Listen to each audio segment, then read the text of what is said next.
আসসালামু আলাইকুম গাইস। তো 2-3 দিন ধরে আমি কি রান্না করতেছি আমি নিজে জানি না, আমার রান্না আমি খাইতে পারতেছি না। তাই আজকে হাজবেন্ডকে বললাম যে আপনি একটু রান্না করেন, আপনার হাতে রান্না অনেক মজা।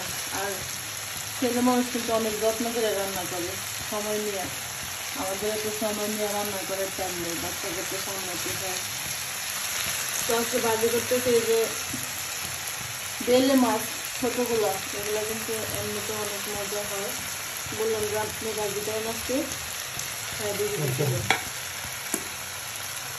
সাথে 3-4টা বেগুন দেওয়া হয়েছে।